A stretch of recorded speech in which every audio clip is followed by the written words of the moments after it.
Enregistrement ou pas, tu sais? Ah voilà, c'est bien. Bonjour tout le monde, merci d'être avec nous aujourd'hui pour ce webinaire. On va attendre juste une petite minute encore que tout le monde se connecte. Donc bienvenue à ceux qui sont déjà là. On arrive dans une minute.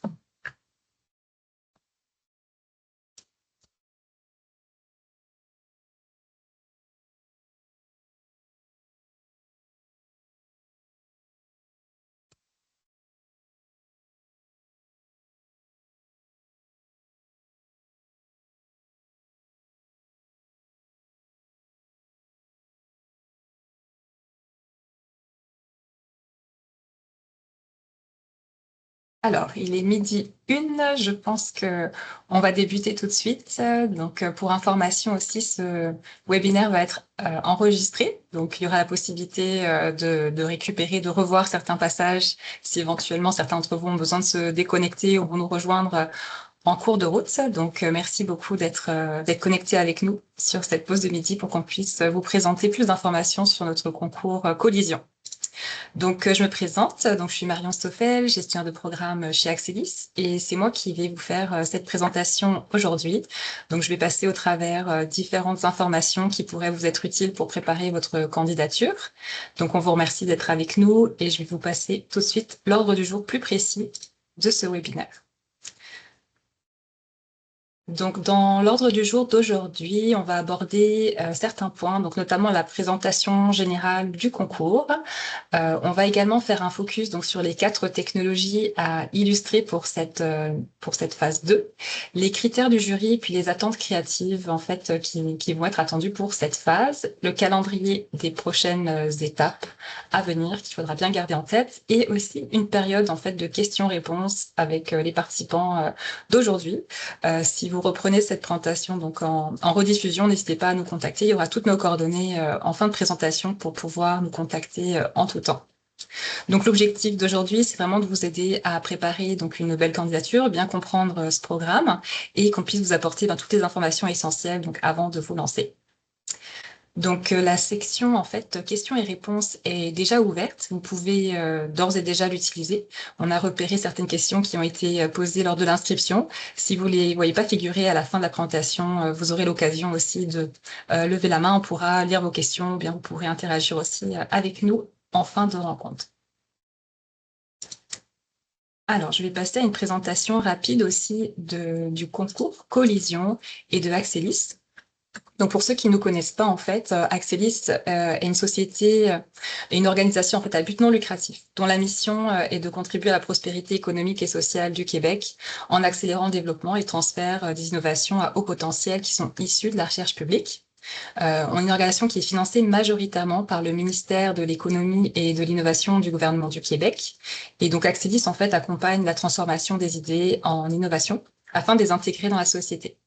On est un point de convergence, en fait, pour l'ensemble des chercheurs, des établissements de recherche publics et aussi des milieux preneurs. On fait un rôle d'interface qui permet la transformation des idées en innovation pour la province. Donc, dans le cadre de ce lancement du concours Collision, donc c'est une toute nouvelle initiative lancée par Axelis cette année, qui est proposée en fait pour promouvoir et encourager des projets innovants qui ont un fort potentiel d'impact pour le Québec, en combinant à la fois l'innovation, les arts appliqués et la créativité. Donc l'objectif en fait principal de notre concours, c'est vraiment de créer un espace propice qui va permettre le maillage entre des innovations technologiques et artistiques. Donc c'est une toute première édition qui s'adresse en fait à tous les chercheurs du Québec dans la phase 1 qui vient de se dérouler, mais aussi en fait à tous les étudiants des écoles de design et d'art appliqué en fait du Québec. Donc il y a eu 2 phases, une première qui a été complétée, qui permettait de repérer en fait des technologies à fort impact pour le Québec, et dans un second temps, on invite désormais en fait les étudiants en design et art appliqué à les illustrer. Donc peut-être rapidement aussi, ce que je voulais vous dire, donc pour les étudiants qui voudraient participer, pourquoi participer au concours Collision? Donc pour nous, en fait, c'est une occasion unique pour vous aussi, pour permettre de construire un portfolio graphique dans le lancement de votre carrière, dans le domaine du design et des arts appliqués. Également de développer votre réseau professionnel en travaillant avec des chercheurs qui pourraient éventuellement vous ouvrir à des opportunités de collaboration futures et aussi de débuter peut-être des projets transdisciplinaires avec eux. Également, en fait, ça permettra d'augmenter l'impact sociétal de projets de recherche en rapprochant la science, l'art et la société, tout en rendant un projet d'innovation plus accessible et plus compréhensible au grand public. Également, en fait, promouvoir l'art grâce au rayonnement offert par Axelis et le rayonnement dans l'écosystème de l'innovation du Québec grâce, c'est ça, à tout notre réseau de contacts et aux événements qui vont être organisés. Également, donc il y a une bourse qui va être offerte aux lauréats, donc je vous en dirai un petit peu plus tout à l'heure.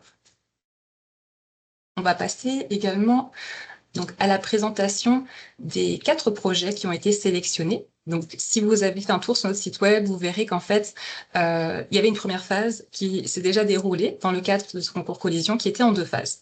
Donc, la première phase, en fait, s'adressait aux chercheurs, puis on a encouragé les chercheurs qui souhaitaient à présenter en quelques mots, donc maximum 180 mots, un projet d'innovation via un formulaire de candidature avec des photos, des illustrations, puis tout matériel en fait qui permettait d'imager une technologie qui ont été envoyés à Axelis et qui ont été examinés par un jury qui est composé d'experts en valorisation, qui ont regardé le potentiel de vulgarisation, d'impact pour la société. Et dans le cadre de cette première étape, en fait, 4 projets ont été sélectionnés pour qu'on puisse les illustrer.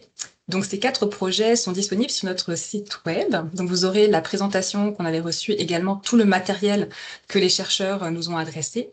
Et ce volet, donc, maintenant, étant clôturé, vous pouvez télécharger directement le contenu de toutes ces 4 technologies et innovations, en fait, sur notre site web. Donc, au niveau des projets, il y a un petit peu des projets dans tous les secteurs. On a un premier, c'est les structures poreuses et durables en béton imprimé. Le chercheur, c'est Malo Charrier de l'ETS. On en a aussi un sur le développement durable, donc la conversion du CO2 en carburant d'aviation durable, avec Christopher Panaritis de Polytechnique Montréal. Un autre qui s'appelle Plateforme de biofabrication automatisée pour créer des greffons personnalisés à grande échelle, avec Matthew Adams de l'Université de Sherbrooke. Et un dernier sur la santé, donc traitement de l'infertilité masculine grâce à une approche de santé de précision, avec Sarah Clemens de l'Université de Montréal et du CHUM. Donc, ces 4 technologies, on ne va pas les voir plus en détail aujourd'hui, mais vous pouvez aller vraiment les regarder sur le site web et regarder lesquelles vous parlent le plus, puis laquelle vous voulez choisir pour la prochaine phase. Ensuite, on souhaitait vous présenter donc un élément important, les dates clés en fait à retenir. Donc aujourd'hui, on est sur la deuxième phase du concours Collision. Donc on s'adresse aux étudiants des écoles de design et d'art appliqué du Québec. Puis l'objectif, là, c'est vraiment de vous encourager à déposer une candidature pour proposer une création artistique qui illustre ces technologies qui ont été présentées dans la diapo précédente. Donc, au niveau des dates importantes, donc aujourd'hui, on fait un webinaire d'information pour répondre à vos questions et réponses. Bien sûr, en tout temps, on restera disponible aussi pour vous répondre et pour vous assister si vous avez d'autres questions qui arrivent pendant le processus. Une autre date importante, donc ça va être le 20 juin 2025 à 18h exactement. On attendra en fait vos lettres d'intention avec l'aide du formulaire qui est disponible sur notre site web et qui vous permettra de choisir une technologie à illustrer. Expliquer comment vous envisagez de la transformer aussi en œuvre visuelle. Donc, ça nous permettra de comprendre quelles sont les technologies qui vont être illustrées par les étudiants, puis qu'on puisse voir effectivement quel serait votre projet. Pas encore l'œuvre, en fait, vraiment le projet qui est associé à ce que vous voulez réaliser dans le cadre de l'illustration que vous visez. Ensuite, par la suite, vous allez avoir jusqu'au 15 septembre 2025 pour réaliser et remettre votre œuvre. Donc, les propositions qui sont reçues par Axelis vont être examinées par un jury qui sera composé de chercheurs, d'experts en valorisation, de membres d'Axelis, mais aussi des professionnels en design et d'art appliqué sont des critères. Donc, vraiment la représentation visuelle de la technologie, l'aspect esthétique, l'innovation, l'impact émotionnel et intellectuel, notamment. Donc, c'est à ce moment-là, en fait, qu'on va choisir les projets, en fait, et que les lauréats seront sélectionnés. Ils seront annoncés au début du mois d'octobre 2025. La date est encore à définir. Notamment, aussi en octobre 2025, il y aura un événement important, donc une exposition. Là aussi, on vous informera, on vous invitera en fait à cet événement. Il est encore en train d'être peaufiné, donc on vous donnera les informations en temps voulu. Et également, en fait, on vous remettra les bourses pour les 4 lauréats en fait qui vont être sélectionnés. Donc, c'est une bourse de 1 000 $. Ensuite, un élément important aussi pour vous, donc, quels sont les formats et aussi les contraintes qui sont attendues. Donc, quand vous allez sur notre site web, vous pouvez trouver un guide d'information qui vous explique un petit peu quels sont les types d'œuvres qui sont attendues, puis les contraintes aussi qu'on va appliquer sur celles-ci. Donc, notamment, par exemple, en type de livrable attendu, on pourrait avoir donc des prototypes physiques fonctionnels sur les technologies, une maquette ou un objet de design qui servira à illustrer, une installation artistique, des affiches, des panneaux explicatifs, mais également du numérique, donc des capsules numériques, des vidéos, des interfaces, des applications, des kits de médiation, des kits pédagogiques. Donc, par contre, attention, vous verrez, le guide est plus complet en fait en termes de requis. Donc, il y a effectivement des formats imposés ou des recommandations sur les dimensions. Donc, regardez avant de soumettre votre application finale quelles sont vraiment les attentes sur chacun des différents items que j'ai mentionnés. Donc, notamment, par exemple, le poids maximal, là, ça sera 20 kilos, pas de matériaux toxiques, inflammables ou dangereux, par exemple. Et c'est un prototype qu'on doit aussi pouvoir transporter ou qu'on puisse démonter, en fait. Donc, je vais vous donner aussi des exemples plus précis dans la prochaine diapo. Alors, les catégories d'œuvres qui sont éligibles pour préparer votre application pour la prochaine étape. Donc, dans les prototypes physiques et fonctionnels, ça peut être un objet ou un système qui est inspiré d'un projet scientifique, matérialisé en version testable, donc par exemple un objet interactif, une maquette technologique. Concernant les œuvres artistiques ou les installations, donc ça peut être une création plastique, sonore, lumineuse ou immersive qui interprète une découverte scientifique. Par exemple, une installation immersive, une sculpture bioluminescente, par exemple. Sur la fiction ou le design spéculatif, ça pourrait être aussi la narration d'un futur possible par le biais d'objets, vidéos, de mise en scène, par exemple des objets du quotidien dans un monde où l'IA fait la loi. Pour les projets de médiation ou de médiation scientifique, il pourrait y avoir le design d'un dispositif ou d'un support de vulgarisation original. Donc, par exemple, un kit éducatif, une exposition interactive, une application de vulgarisation. Donc, tout ça, ça peut fonctionner aussi. L'expérience utilisateur ou l'interface, ça pourrait être comme une application digitale, UI, UX, de la visualisation de données aussi. Par exemple, une interface de navigation ou un outil de simulation, une application de suivi de la santé, ou bien tout autre format libre sous contrainte de sens.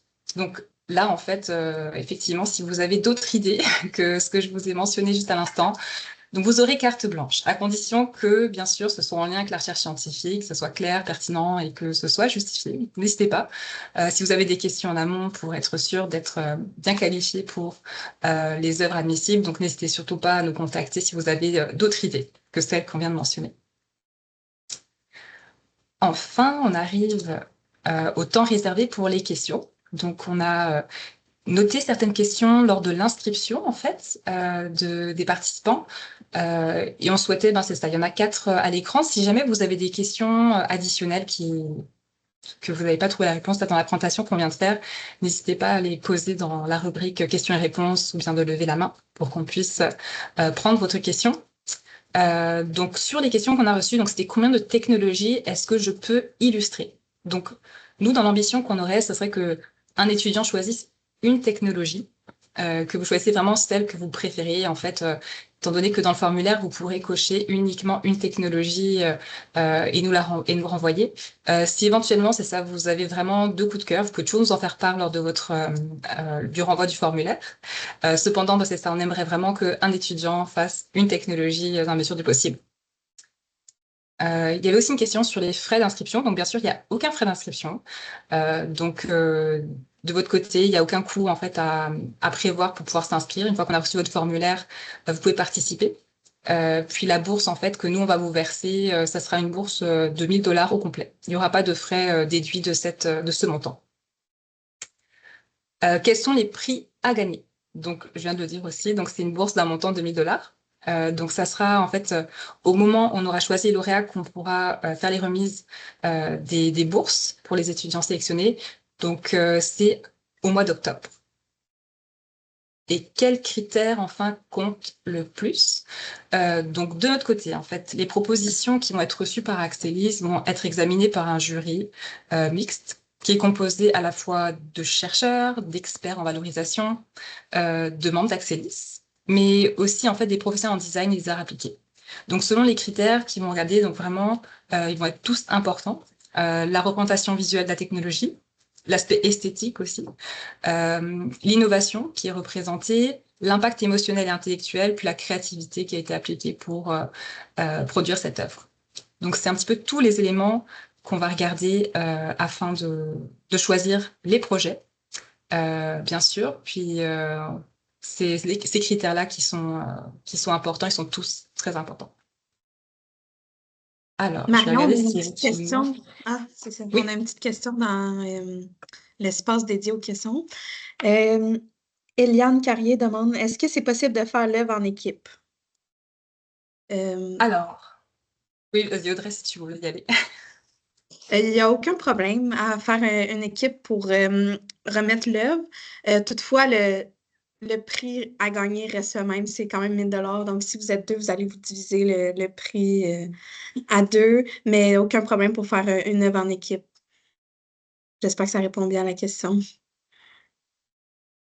Merci Audrey. Puis je pense aussi qu'on a écrit en fait dans les questions qu'en fait effectivement quelque chose que j'ai pas précisé pendant la présentation. Donc on va pouvoir vous mettre en relation en fait et en contact avec les chercheurs et les chercheuses. Si jamais vous avez besoin de plus d'informations sur les quatre technologies qui ont été présentées, c'est vrai que vous avez un kit en fait pour prendre de l'information, comprendre les technologies. Mais cependant, en fait, c'est ça. Si vous avez besoin d'être en contact avec ces équipes pour mieux la comprendre et puis pour détailler davantage votre projet, on va pouvoir faire cette mise en relation avec grand plaisir. Alors, est-ce que d'autres personnes... Je pense qu'il y a une question de Emma. Je Oui, vais... allô. Oh, bonjour Emma.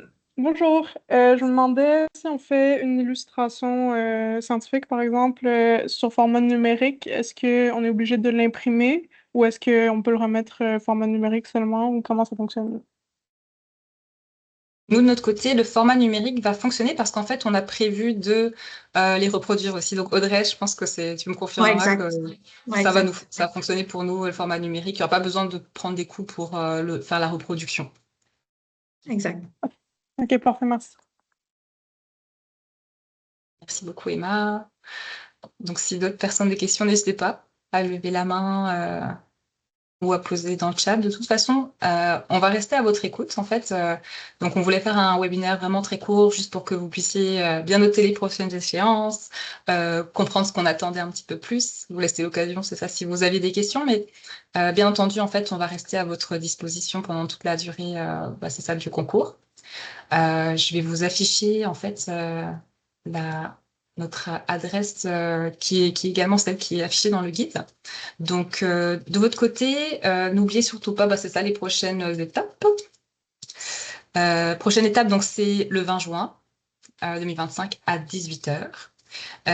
Donc, si vous avez des questions sur les règles du concours, visitez quand même le site web en amont pour vraiment regarder le guide qu'on a écrit si vous trouvez la réponse. Mais sinon, bien sûr, l'adresse communication va être à votre disposition pendant toute la durée. Également pour les mises en relation. Donc, vous pouvez nous écrire à cette adresse. Puis, s'il n'y a pas d'autres questions, on va vous laisser partir dîner. On remettra la rediffusion donc du webinaire en ligne pour ceux qui n'ont pas pu participer. Puis également la présentation, les diapos qu'on a présentées à l'instant. Ah, Emma, je pense qu'il y avait peut-être une dernière question. Oui, désolée. Je me posais juste la question parce que j'ai regardé les fichiers, les formats, enfin les PDF qui étaient associés à chaque projet. Mais je trouve qu'il n'y a Oui, pas tant d'informations que ça. Et je me demandais si j'ai bien compris, on va nous mettre en contact avec les chercheurs après avoir été sélectionnés ou est-ce qu'on peut aussi avoir plus d'informations avant ça?